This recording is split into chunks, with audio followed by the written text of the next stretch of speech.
welcome back to my channel. Today I'm going to be talking about my first manic episode, the events that led to it, what my experience was like with it. Um, I had my first manic episode when I was around 19. I was away at college, and I remember leading up to the episode, I started to become very restless. I was having trouble sleeping. I started having like really intense ruminative thoughts. I was drinking a lot with friends because it was my first year at college, and that's what you do in college. Um, so I definitely wasn't in the best mindset. And also, leading up to leading up to my first episode, I had a trip planned to go see some relatives uh, in Israel. So it was kind of like this perfect storm of shit hitting the fan. And so I finished out my second semester in college, which surprisingly was one of my better semesters. Um, I did pretty well with it. Um, but as I was finishing up the semester, my health was kind of just like unraveling. Um, and I got on my flight to go to Israel. I was doing Birthright, and I went with the Birthright crew to Israel, and things just kind of felt off throughout most of the trip. I only slept like a couple hours each night, and my mental health was just in a very weird place. I remember like I was listening to music, and the intensity of like just listening to music was enough to make me want to start crying. Um, And I guess by the time I got to my family, I was already like basically full-blown manic without really knowing it. And that's when like the intense delusions of grandeur started, and I started writing like really intensely. I was like writing. Um, and a lot of the writing focused on like the Middle Eastern crisis and like how I was me. It's just like me alone was going to solve the Middle Eastern crisis. And yeah, I just remember like not really sleeping a lot of days and writing a lot. And I sent out an email to like my college professor and my friends about like how to solve the Middle Eastern crisis, but I remember I said some like really cringy things in that email that I super regret now, but I can't take them back. I mean, it's way in the past. Um, so yeah, I remember that, and I also remember, you know, my poor family in Israel.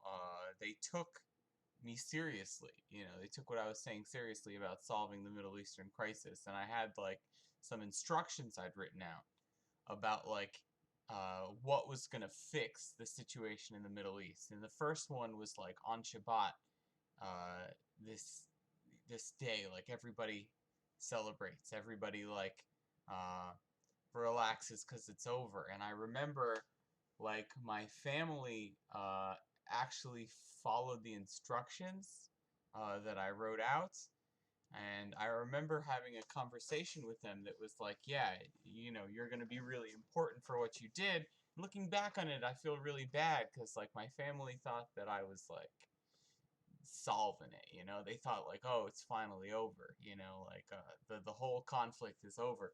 And I remember hearing like noises outside, like people were celebrating, and like I don't know to what extent like people bought into my craziness, but I know it was enough to the extent that like my family was taking me seriously during my manic episode, and they didn't think I was like manic or anything. They thought I was just like having like a legit vision, which is not productive for someone who's manic. But I think eventually they started to realize that I was just not mentally in a good place.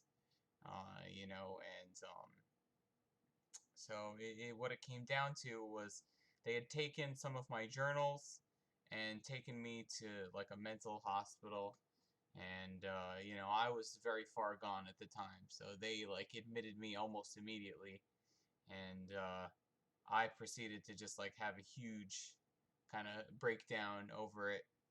Um, and the events of like the next 6 or 7 days are a little hazy. I don't remember a ton of being at the mental hospital. I remember the food was pretty good, and that my grandmother was bringing me food like every day.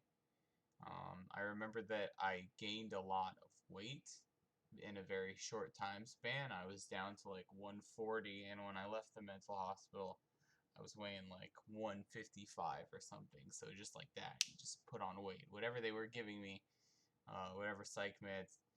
Um, I remember that they accused me of being on drugs, and that I explained to them that I don't really do drugs.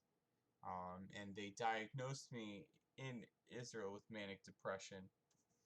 Um, and when I got back, um,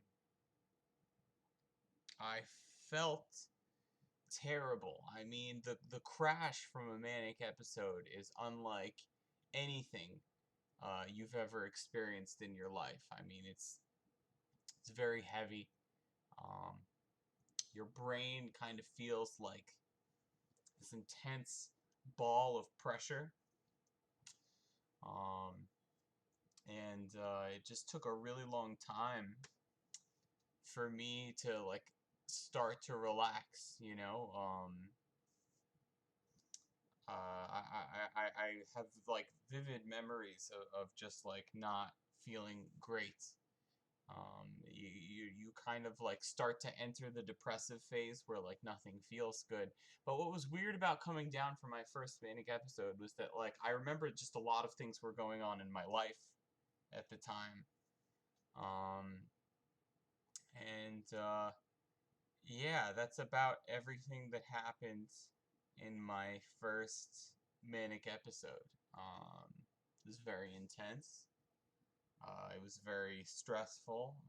It was even more stressful because I was in a different country, and I don't have much else to say about it. Um, and I think that just about sums up my first manic episode. In the next episode, I am going to discuss my second full-blown manic episode. Uh, it's another intense story. Different circumstances surrounding it. So I'm excited for that, and I'll see you then. Bye.